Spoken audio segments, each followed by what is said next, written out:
आज हम आपके सामने एक्सरसाइज 1.3 के बारे में कुछ बेहतरीन इन्फॉर्मेशन लेके आए हैं।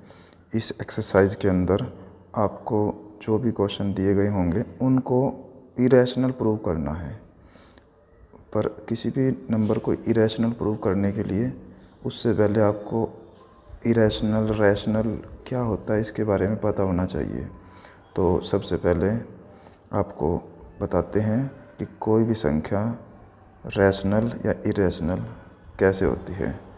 सुनिएगा ध्यान से कि जैसे कोई संख्या है आपके सामने a डिवाइड में b, तो ये डिवाइड वाली जो संख्या होती हैं ये कौन संख्या होती हैं? रैशनल।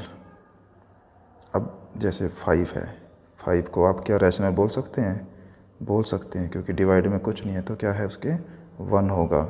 पर उसके बाद अगर आपके पास रूट 16 है, क्या रूट 16 इरेशनल है?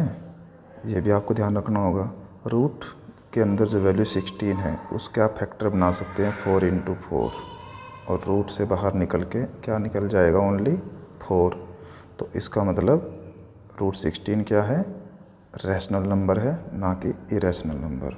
अब रूट 5 है आपके पास, क्वेश्चन नंबर 1 क्या है? रूट 5।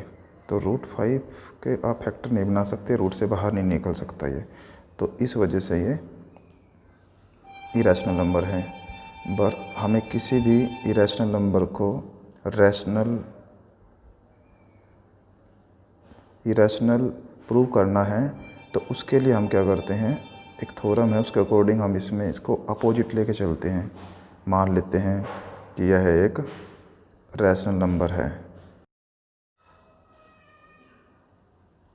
यहाँ पर हमने एग्जाम्पल नंबर 9 को लिया है, एक्सरसाइज 1.3 को समझाने के लिए। आपको इसमें बोलता है, वो आपको क्या बोलता है? प्रूव करना है, prove that root 3 is irrational. कैसे आप प्रूव करोगे उसको इरेशनल? कि सबसे पहले आपको रूट 3 नहीं है, रूट 2 है, रूट 5 है, रूट 7 है, रूट 11 है, एनीवन जो रूट से बाहर ना निकल पाएंगे। ऐसे नहीं है आप रूट ले लोगे 16 भी, रूट 16 नहीं ले सकते क्योंकि उसकी वैल्यू 4 बन जाती है। रूट 4 नहीं ले सकते, उसकी वैल्यू 2 बन जाती है। रूट 9 नहीं ले सकते, उसकी वैल्यू 3 बन जाती है। तो ऐसे जिसकी जो इरेशनल होते हैं उसको कैसे इरेशनल प्रूव करना है? सबसे पहले हम इस तरह के नंबर्स को रैशनल लेट कर लेते हैं। Let us assume to contrary that root 3 is rational. तो यहाँ कंट्रेरी की जगह आप अपनी तरफ से, ये विरोधाभास है, मतलब आपने इसको मानना, विरोध करना, उल्टा लेना, अपोजिट भी बोल सकते हो आप इसको, कि रूट 3 इरेशनल नंबर है। फिर that is we can find integer. फिर आपको क्या करना है? a एंड b 2 इंटीजर्स लेने हैं इसमें, और b 0 नहीं होना चाहिए, तभी वह एक रैशनल नंबर कहलाएगा। और आपको मैंने बताया था रैशनल नंबर क्या होता है, जो a डिवाइड में b होता है वो सारे रैशनल नंबर होते हैं। तो a डिवाइड में b आप किसको लेके चल रहे हैं? जो आपके पास ये रूट 3 है, तो root 3 is equal to a divide में b। अगर रूट 5 होता क्वेश्चन में तो root 5 is equal to a divide में b। रूट 2 होता तो root 2 is equal to a divide में b रहता। अब हम आगे बढ़ते हैं। Suppose a and b have a common factor other than 1। वो ये कहना चाहते हैं, मान लीजिए a और b में जो कॉमन फैक्टर है वो एक के अलावा और भी हैं, then we can divide by the common factor, जो एक दूसरे को डिवाइड करते हैं। तो assume that a and b are coprime. आपने क्या कर लिया है? a और b को कोप्राइम मान लिया। अब आपको ये कोप्राइम क्या है? हिंदी बोलते इसको सहभाज्य। सहभाज्य का मतलब है कि दो संख्याएं जिनके बीच में ओनली 1 ही एक कॉमन फैक्टर होगा, अदरवाइज और कोई इसमें कॉमन फैक्टर नहीं होगा। जैसे मान लो एक 5 है, एक 7 है, तो 5 के टुकड़े बनाएंगे 1 × 5, 7 के बनाएंगे 1 × 7, तो दोनों में 1 1 कॉमन आ गया। इसका मतलब 5 और 7 को हम कोप्राइम बोल सकते हैं। इसके अलावा और भी बहुत सारे एग्जांपल आप कोप्राइम के दे सकते हैं, पता आपको होना चाहिए कोप्राइम होता क्या है। तो आगे बढ़ते हैं। जो हमने ये संख्या ली थी √3 = a डिवाइड में b, इसको हम क्रॉस मल्टीप्लाई करेंगे। क्रॉस मल्टीप्लाई कैसे करते हैं? डिवाइड में 1 लगा के b से मल्टीप्लाई हो जाएगा और a से ये मल्टीप्लाई हो जाएगा 1। तो ये आपके पास यहाँ पे देखो, सो b √3 = a, ये आपने यहाँ पर इसको बना लिया।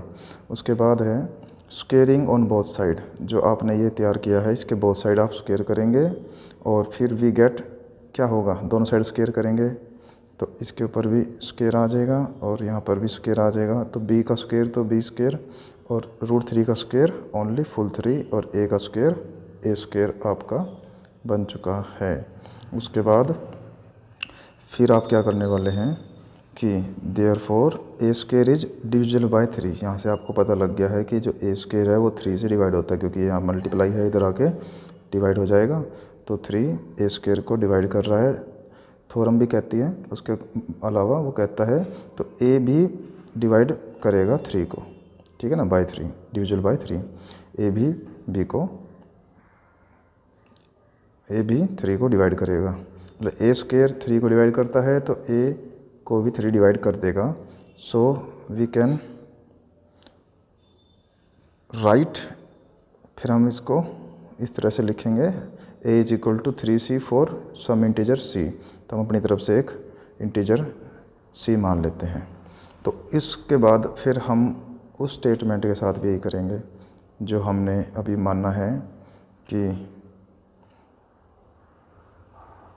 अभी लास्ट पेज पे जो किया आपने a = 3c।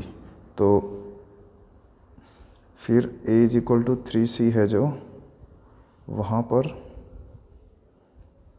आपको क्या करना, a की वैल्यू क्या है 3c और हमारे पास यहाँ पर जो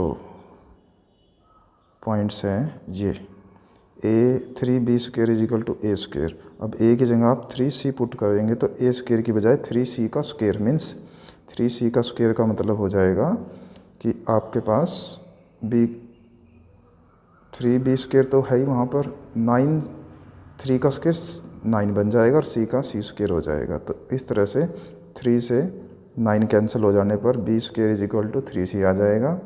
फिर आप क्या करेंगे, इसको फिर उसी तरह बोलेंगे आप कि 3b² को डिवाइड करता है तो 3b को भी डिवाइड करेगा।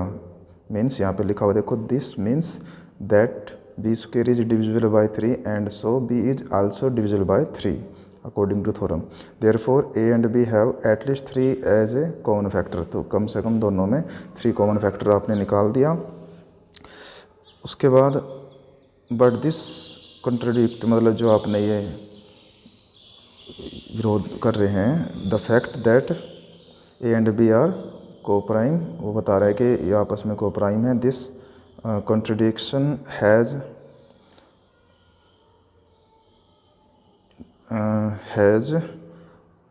arise because for our incorrect assumption that √3 is rational। तो वो कहता है कि जो हमने यहाँ पे अपनी तरफ से माना हुआ है ये सब इनकरेक्ट है, रैशनल नंबर √3 एक गलत माना गया था, इसलिए we include that √3 is irrational. तो जो हमने कल्पना की थी वो गलत थी, √3 एक परिमेय संख्या नहीं है, वो एक अपरिमेय संख्या है। That's all.